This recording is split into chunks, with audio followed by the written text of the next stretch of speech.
नमस्कार। हमने समेटा है साहित्य के हिस्सों को, मेरे आपके मन की कहते किस्सों को। मैं हूं ममता सिंह देवा और आपके समक्ष उपस्थित हूं लेकर साहित्य अकादमी पुरस्कार से सम्मानित हिंदी साहित्य के प्रेमचंदोत्तर युगीन कथाकार श्री यशपाल जी की कहानी। शीर्षक है दूसरी नाक। लड़के पर जवानी आती देख जब्बार के बाप ने पड़ोस के गांव में एक लड़की तजवीज़ कर ली, लेकिन जब्बार ने हस्बा की लड़की शब्बू को जब पानी भर कर लौटते देखा तो उसकी सुध बुद्ध जाती रही। जैसे कथा कहानी में कहा जाता है कि शहजादा नदी में बहता हुआ सोने का एक बाल देख सोने के केशधारी सुंदरी के प्रेम से आहत महल की अटारी में उपवास कर लेट गया था। बहुत कुछ वैसा ही हाल जब्बार का भी हुआ। मुंह से तो कुछ न कह सका, पर शिथिल शरीर, चेहरे का रंग उड़ा हुआ, कुछ खोया खोया सा हुआ रहने लगा। माँ बाप ने उसकी हालत देखकर सलाह की। मुंह दर मुंह नहीं, पर उसे सुना दिया कि ब्याह जल्दी ही उसका हो जाएगा। लड़की भी बच्चा नहीं, बिल्कुल जवान है। शमसल की बड़ी बेटी जहुन्ना आसपास के 4 गांव में एक ही लड़की है। पानी का बड़ा मटका सिर पर उठाकर धमकती 2 मील चली जाती है। घर भर का काम संभालती है। अभी से यहाँ आ जाएगी तो जब्बार की माँ को भी चैन मिलेगा। बूढ़ी हो गई बेचारी, पर जब्बार को इससे कुछ तसल्ली न हुई। वह अक्सर लंबी लंबी आहें खींचकर चुपचाप पड़ा रहता। एक रोज माँ ने आंखों में आंसू भरकर अपनी कसम धराकर पूछा तो उसने सच कह दिया। जहुन्ना की बात सुनने से भी उसने इनकार करके कहा, या तो हस्बा की बेटी शब्बू, नहीं तो बस कुछ नहीं। माँ बाप ने बहुत समझाया। उसे सुनता देखते तो आपस में जहुन्ना की तारीफ और शब्बू की निंदा करने लगते। फिर जो लोग ऐसी बेशर्मी से ब्याह करते हैं उनकी कितनी निंदा होती है। यह सब वे लड़के को काकोक्ति, अलंकार और रूपक द्वारा समझाकर हार गए, पर धुन का पक्का जब्बार न माना तो न माना। बेटे की जिद से हार मान बूढ़ा गफ्फार एक रोज हस्बा से बात करने गया। जब वह लौट कर आया तो क्रोध से उसकी आंखें लाल और ग्लानि से चेहरा विरूप हो रहा था। बंदूक कोने में रख कंधे की चादर जमीन पर फेंक वह जमीन पर ही बैठ गया। जब्बार की माँ ऊँटों को बेरों की पत्तियां खिला रही थी। तुरंत बूढ़े के समीप दौड़ी आई। जब्बार दूर से ही उसका कान लगाए था। बूढ़ा मानो फट पड़ा। ऐसे नालायक बेटे से तो बे औलाद भला। जब्बार की माँ ने घबराकर बेटे की बलाएं अपने सिर लेते हुए नाक पर हाथ रखकर पूछा, हाय हाय, हुआ क्या? बूढ़े ने कहा, होगा क्या? ऐसे बेशर्म बेगैरत लड़के से और होगा क्या? तमाम इज्जत खाक में मिल गई और घर मिट्टी में मिल जाएगा। माँ ने फिर बलाए लेकर पूछा, हाय, हुआ क्या? ऐसा क्यों कहते हो? बाप ने कहा, अगर इसके ऐसे ही मिजाज थे तो यह कलात के खान के यहाँ पैदा क्यों नहीं हुआ? जानती है हस्बा ने क्या कहा? सीधे मुंह से बात भी न की। कहती है, शब्बू की बात तुम मत सोचो। उसे वह ब्याहेगा जो 250 रुपए की गठरी बांध कर लाएगा। 250 रुपए की बात सुन जब्बार की माँ की आंखें ऊपर चढ़ गईं। बूढ़ा बोला, तू भी बूढ़ी हो गई, तू ही बता, तूने कभी ऐसा तूफान सुना है उम्र में? 250 रुपए कोई चीज ही नहीं होती। शमसल से मैंने जहुन्ना के लिए बात की थी। उसने लड़की के 80 मांगे थे। आखिर 60 पर तैयार है। उसकी लड़की भी एक आदमी है और वह बदजात मांगता है 250। और फिर तू बूढ़ी हो गई। तू ही बता, रंग जरा मैला हुआ तो क्या, और जरा सांझ हुआ तो क्या? औरत औरत सब एक। तुझे अपने काम से मतलब है कि रंग से? अभी 6 महीने नहीं हुए इसके लिए बंदूक खरीदी थी तो वह ऊंट बेचा था। ₹250 उम्र भर में कमा तो पाएगा नहीं। और शान यह है, अच्छा तू ही बता, इतनी बूढ़ी हो गई, ₹250 कभी औरत के दाम सुने हैं? ₹250 में तो फिरंगी की तोप खरीदी जाती है। जब्बार ने सुना और आह को सीने में दबाकर करवट बदल ली। एक लौते बेटे का यूं दिन रात बिसुरना माँ बाप से देखा न गया। बूढ़े ने कहा, मेरा क्या है, पका फल हूं, कब टपक पड़ूं, जो कुछ है इसी के लिए है। रोजी का सहारा ये 2 ऊंट हैं, ये भी जाएंगे तो फिर खुद ही फिरंगियों की सड़क पर रोड़ी कूटने की मजदूरी करेगा। लोग यही कहेंगे कि गफ्फार का बेटा मजदूरी करने लगा। सो इसकी किस्मत, मैं क्या सदा बैठा रहूंगा। आखिर दोनों ऊंट भी बन्नू के बाजार में बेच दिए गए और शब्बू जब्बार की बहू बन के घर आ गई। शब्बू को इस बात का कम गर्व नहीं था कि उसकी कीमत गिनकर ₹250 चुकाई गई है। पानी भरने जाती तो आधा ही घड़ा लेकर लौटती, वह भी लचकती बल खाती। पड़ोसन की मीरन ने समझाया, ऐसा नखरा ठीक नहीं, मर्दों को काम प्यारा होता है, किसी रोज ऐसी मार पड़ेगी कि कमर सदा को लचक जाएगी। अपनी कान तक फैली आंखें मटका कर और हाथ का अंगूठा दिखाकर शब्बू ने कहा, ओहो, मेरे बाप ने 12 बिसे और ₹10 गिनकर मुझे मार खाने को ही तो यहाँ भेजा है। कोई मुझे हाथ तो लगाए। तेरा क्या है, तेरे मर्द ने 3 बिसे में तुझे लिया है, लंगड़ी लूली हो जाएगी तो एक और सही। गजब की शौक और शौकीन थी शब्बू। वह काले मखमल की वास्कट पहनती जिसकी सिलाइयों पर सीप के 300 बटन टके थे। अपने बालों में मक्खन लगाती और बाहर जाने से पहले पानी का हाथ लगाकर उसे संवार लेती। महीने में 2-2 बेर अपने बाल धोती। जब्बार की माँ यह सब देखती और नाक पर हाथ रखकर पड़ोसिन से कहती, देखो तो, ₹250 देकर ब्याह किया, पर मुझे क्या आराम मिला, इसे तो अपने नखरों से ही छुट्टी नहीं। बूढ़े ने बेटे को समझाया, जवानी की तेरी उम्र है, कुछ कमाई अब नहीं करेगा तो कैसे निभा होगा। यूं घर बैठा रहना क्या तुझे सुहाता है। रोजी का एक जरिया मेरे ऊंट थे, सो तेरे ब्याह में खत्म हो गए। अब भी तू कुछ नहीं करेगा तो क्या मैं परदेश जाकर मजदूरी करूंगा। मन मार कर जब्बार को कमाई करने बन्नू जाना पड़ा, लेकिन मन उसका गांव में ही रहता। पूरा सप्ताह जब्बार को बन्नू गए नहीं हुआ था कि शब्बू की याद से बेकल हो एक दिन आधी रात में उठ अपने गांव को चल दिया। 16 मील चलकर जब उसे उषा की अस्पष्ट लाल आभा में पहाड़ी पर अपने गांव की छतें दिखाई दी तो वह ठिठक गया। अपने गांव की क्रुद्ध मूर्ति और पड़ोसियों की लांछना के विचार ने उसके पैरों में बेड़ियां डाल दी। वह एक चट्टान पर बैठ अपने घर के दरवाजे की ओर देखने लगा। उसने सोचा, पानी भरने शब्बू निकलेगी तब वह उसे एक आंख देख सकेगा। बावड़ी पर चलकर बैठूं, शब्बू पानी भरने आएगी तो उससे 2 बातें करके लौट जाऊंगा। शब्बू पानी लेने आई तो 2 सहेलियों के साथ। जब्बार 30 कदम पर एक पत्थर की ओट में बैठ धड़कते हुए दिल से देखता रहा, पर एक शब्द न बोल सका। बोलता कैसे, वह दोनों पड़ोसी ने बदनाम कर देती। दिल पर पत्थर रखकर जब्बार देखता रहा। शब्बू सहेलियों से चुहल करती मटकती लौट गई। जब्बार आहें भरता पन्नू लौट गया।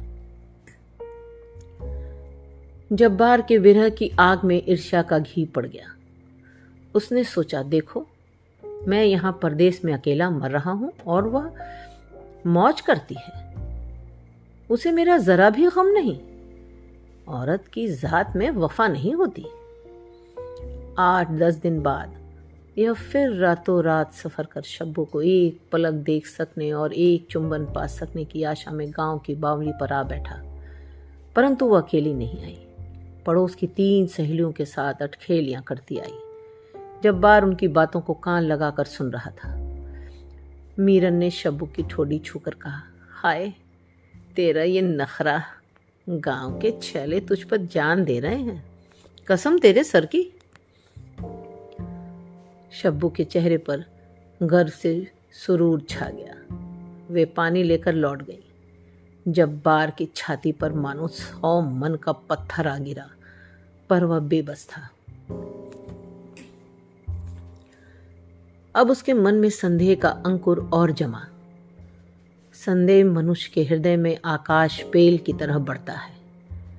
उसके लिए जड़ या बुनियाद की भी जरूरत नहीं, वह कल्पना के आकाश में ही पुष्ट होता है।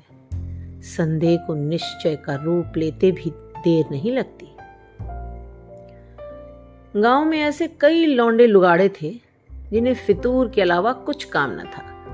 रहमान और अब्बास से हर एक बात की आशा रखी जा सकती थी।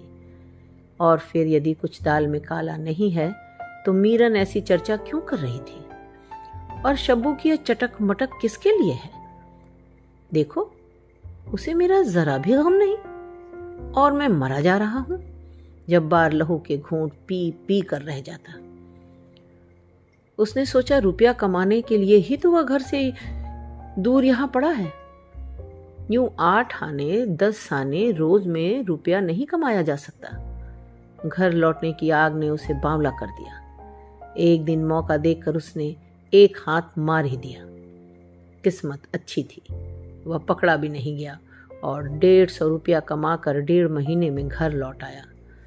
जब्बार के बाप को हौसला हो गया, बेटा भूखा नहीं मरेगा। जैसे नील का दाग कपड़े को नहीं छोड़ता, वैसे ही जिस मन में संदेह एक बार प्रवेश कर जाता है उसे छोड़ता नहीं। जब्बार ने शब्बू से पूछा, क्यों? जब मैं बन्नू में था तो खूब मजे उड़ते थे। शब्बू भी निरी मजदूरी न थी। चमक कर उसने पूछा, कैसे मजे? किसके मजे उड़ते थे? जब्बार ने कहा, क्यों, गांव में क्या कम आदमी है?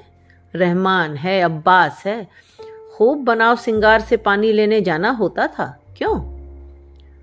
शब्बू ने कहा, मैंने कभी किसी सरेक की तरफ आंख उठाकर देखा हो तो मैं मर जाऊं। नहीं, मुझ पर झूठा इल्जाम लगाने वाले मर जाएं। जब्बार ने तड़प कर पूछा, तू बन ठरकर अपना हुस्न दिखाने नहीं जाती थी? शब्बू ने उत्तर दिया, मैं क्यों जाऊंगी दिखाने किसी को? कोई मरा घूरा करे तो मेरा क्या कसूर? जब्बार ने चुटिया कर पूछा, तो तू यूं बंठर कर दिखाने को निकलती क्यों है? अपने सौंदर्य के अभिमान में सिर ऊंचा कर शब्बू ने कहा, मैं क्या करती हूं? क्या मुंह काला कर लूं? मैं जैसी हूं वैसी हूं। जब्बार बड़े यत्न से शब्बू की चौकसी करने लगा।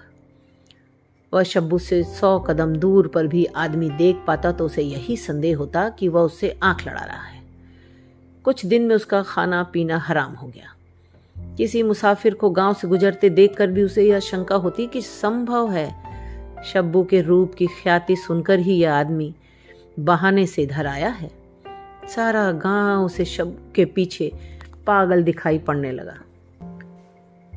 एक रात जब्बार ने शब्बू से पूछा, आज तू बाहर से लौट रही थी तब राह में मुस्कुरा क्यों रही थी? उत्तर में शब्बू ने पूछा, मैं कहाँ मुस्कुरा रही थी? जब्बार ने कहा, और वे सब आदमी खड़े हुए क्यों देख रहे थे? अपने रूप की महिमा के संकेत से पुलकित होकर शब्बू ने उपेक्षा से उत्तर दिया, मैं क्या जानूं? होंठ काटकर जब्बार ने कहा, बहुत घमंड होगा हुस्न का, नाक काट लूंगा। शब्बू का मन गुदगुदा उठा। उसने कह दिया, 12 बीसे और 10 रुपए की नाक है, और मन मन मुस्कुराने लगी। शब्बू सो गई, परंतु जब्बार की आंखों में नींद कहाँ। उसने पुकारा, सुन तो। उत्तर नदारद। जब्बार ने सोचा, देखो तो घमंड इसका, मैं बेचैन पड़ा हूं और ये मजे से सो रही है। यह सब घमंड हुस्न का है। इसी हुस्न के पीछे गांव के बदमाश पागल हैं। मेरी क्या आबरू है? अगर यह हुस्न होता तो क्या मेरी आबरू यूं मिट्टी में मिलती? ऐसे हुस्न से क्या फायदा? गंभीर होकर इस समस्या पर विचार कर उसने सोचा, आबरू नहीं तो कुछ नहीं, और यह हुस्न तो सब लोग देखते हैं। मेरा इस पर क्या कब्जा? जब तक यह हुस्न रहेगा तब तक मुझे आबरू और चैन कहाँ मिल सकता है। रात के सन्नाटे में जो विचार उठते हैं वे बहुत उग्र होते हैं। दिन की तरह उस समय विचारों को बाधित करने वाली सैकड़ों उलझनें नहीं रहती। इसीलिए भक्त समाधि रात में लगाते हैं, कातिल कत्ल रात में करते हैं, और चोर चोरी रात में करते हैं, और विरही भी रात में ही पागल हो उठते हैं। जब्बार अंधेरे में आंख खोले शब्बू के रूप के कारण होने वाले सब अनर्थ पर विचार कर रहा था। वह अनर्थ उसे अपरिमेय जान पड़ा। उसे सहन करना बिल्कुल संभव न था। उसने सिरहाने से पैना छुरा उठाया और अंधेरे में टटोल कर शब्बू की नाक पकड़ ली। एक ही झटके में नाक काट कर उसने फेंक दी। शब्बू चीख उठी। जब्बार की माँ उठकर दौड़ी, रोशनी जलाई। पड़ोस के लोग दौड़े आए। जब्बार कबाब गुस्से में गालियां दे रहा था और दूसरे लोग इलाज बता रहे थे। एक बुढ़िया ने चिल्लाकर कहा, अरे जल्दी से कोई भेड़ बकरी का ताजा गरम गरम जिंदा गोश्त का टुकड़ा नाक काट कर नाक पर रखो, नहीं तो लड़की मर जाएगी। जब्बार की माँ ने घबरा कर कहा, इस वक्त भेड़ बकरियां कहाँ? बुढ़िया ने उत्तर दिया, तो तुम जानो। जब्बार खड़ा सुन रहा था। शब्बू की नाक उसने इसलिए काटी थी कि वह केवल उसी की होकर रहे। दूसरों की आंख पर पड़ना भी उसे सहा न था। वह शब्बू को केवल अपने लिए ही रखना चाहता था। दूसरे की आंख पर पड़ने से उसके दिल पर घाव लगता था। उसके मर जाने की संभावना सुनकर उसका दिल दहल गया। जिंदा गरम गोश्त नहीं मिलेगा तो क्या? उसने वही पैना छुरा उठाया और अपनी चांग से जिंदा गरम गोश्त का टुकड़ा काट कर शब्बू की नाक पर धर दिया। जब्बार के माँ और बाप बिल्कुल पागल हो बैठे और दूसरे लोग हैरान रह गए। शब्बू चेहरे पर घाव के दर्द के मारे खाट पर पड़ी कराहती रहती और जब्बार जांग में पट्टी बांधे खाट की पटिया पर बैठा शब्बू के चेहरे से मक्खियां हाका करता। जख्म के कारण शब्बू का चेहरा सूज गया। पानी का घूंट तक निगलना उसके लिए दूभर हो गया। तिस पर बुखार। यह हालत देखी तो जब्बार ने उसका इलाज बन्नू के फिरंगी डॉक्टर वाले अस्पताल में कराने का निश्चय किया। स्वयं बड़ी कठिनाई से वह चल पाता था, परंतु एक रात जब सब लोग सो रहे थे उसने शब्बू को कंधे पर उठा लिया और बगल में लाठी ले वह बन्नू के लिए चल पड़ा। वह कुछ दूर चलता और सुस्ता लेता। कपड़ा भिगोकर पानी की बूंदें शब्बू के मुंह पर टपकाता जाता। 5वें दिन वे लोग बन्नू के अस्पताल में पहुंच गए। 20 रोज में शब्बू का जख्म भर पाया और उसकी तबीयत ठिकाने आई। नाक न रहने पर हवा होठों की अपेक्षा नाक के छेद से अधिक निकल जाती है और स्वर बिल्कुल नक्की प्लुत अनुस्वार हो जाता है। उसी स्वर में मिनमिना कर शब्बू ने कहा, मेम साहब कहती हैं विलायत से रबड़ की नाक मंगवाई जा सकती है। जब्बार ने घबरा कर उत्तर दिया, बस रहने दे, हमें नाक नहीं चाहिए। मुझे तो बिना नाक के ही भली मालूम होती है। मुझे क्या नाक औरों को दिखानी है? शब्बू उदास हो गई। उसने खाना खाने से इनकार कर दिया। जब्बार के लिए बड़ी भयंकर समस्या आ पड़ी। उसने सोचा, बुरा हो इस मेम का, मैंने एक नाक काटी थी, वह दूसरी बनाने को तैयार है। जब 2 दिन शब्बू ने खाना नहीं खाया तो जब्बार ने रबड़ की नाक की कीमत 40 रुपए डॉक्टर के यहाँ जमा करा दी। एक शर्त यह रखी कि शब्बू नाक लगाएगी जरूर, लेकिन गैर मर्द अगर उसे घूरने लगे तो झट नाक उतार कर जेब में डाल ले। अभी आप सुन रहे थे मेरी यानी ममता सिंह देवा की आवाज में श्री यशपाल जी की कहानी दूसरी नाक। फिर उपस्थित होती हूँ दिलचस्प कहानियां किस्से लेकर। याद से इस चैनल को सब्सक्राइब करना नहीं भूलिएगा।